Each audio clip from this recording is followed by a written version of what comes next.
Well, tax season is on the horizon, and we want to share a few tools to help you navigate your taxes with ease and confidence. Marcus Burns with Burns Tax and Accounting is joining us with everything you need to know about taxes this year. Hi, Marcus. Hey, Marcus. I'm great. How are you guys this morning? Good. Yeah, good to see you. So let's talk about this. What are some of the changes in tax law this year, and how do they affect the average taxpayer? Sure. I will say that 2020 was planned to be one of the years with the least amount of change in some time, and like everything else for 2020, that really did not work out. There's a myriad of changes last year. Several of them dealt with charitable contributions. A lot of people are limited in what they can donate to charity and deduct. I guess that one of the biggest changes last year is a lot of those limitations were waived. The other big change last year was retirement law. The minimum distribution age was raised from age 70 and a half to age 72. That was a planned change. What wasn't planned, the government has now allowed people to make coronavirus or COVID distributions from 401ks and IRAs. If you're under age 59 and a half, there's normally a 10% penalty for pulling that money out. That penalty was waived under certain circumstances. And the really interesting part of that is you're allowed to report that income over 3 years instead of one, which may or may not be, it depends on your personal situation, may or may not be the right thing to do. Those were the biggest changes last year. There were some small limits raised, but it ended up being a much different year than we expected, I'll say that. Yeah, for sure. And you obviously are the professional. You know all about this, which is great to be chatting with someone like yourself. I know that also many people have received economic stimulus payments over this last year. Yes. Yeah, so are those payments income, and do they have to be reported on tax returns? Well, the answer to the first question is no, they are not income. The answer to the second question is yes, they will be reported on the return. Those payments were actually an advance payment of a credit that taxpayers are going to get on this tax return. Okay. If you received your payments as you should, you'll receive the credit on this return. You'll note that you've already received the amount and they zero out.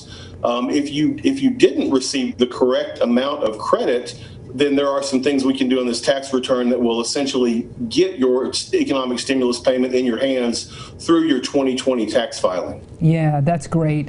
What would you say are the benefits of using a tax professional to prepare your taxes, like yourself? What are the benefits of using someone like you?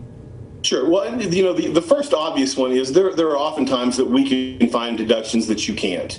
And most people feel like the federal standard deduction is very high and it's difficult to meet that. And that certainly became the case in past years.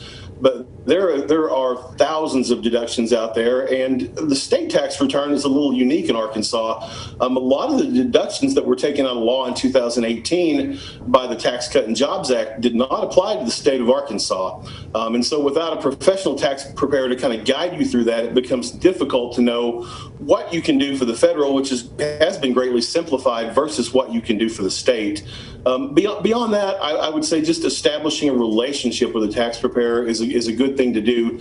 We get a lot of questions mid-year from people who've had job changes, people who've gotten a random letter from the IRS that they don't understand, just things out of the ordinary.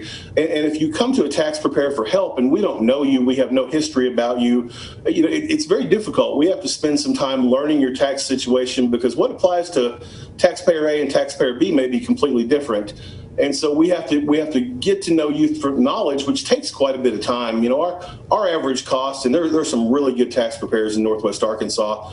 I think you'll find the average cost for most tax preparers is for a basic return is what tax software costs off the shelf. And if you go through a tax preparer every year, they have that knowledge about you, about your situation, and can help you quickly and get you a better answer at probably a lot lower cost or no cost, as opposed to someone who uses an off-the-shelf type product or a manual tax return from online. Yeah, I like that. That's why reaching out to someone like yourself is a great idea. And we're going to provide our viewers with the information they need on how they can reach out to you, Marcus, and all the services that you provide. So thank you again for taking this time to visit with us. Tax season is upon us. I can't believe it. Yeah. And it's great to see you. So thanks. Hey, thank you guys very much. I appreciate it. Thanks, Marcus. Absolutely.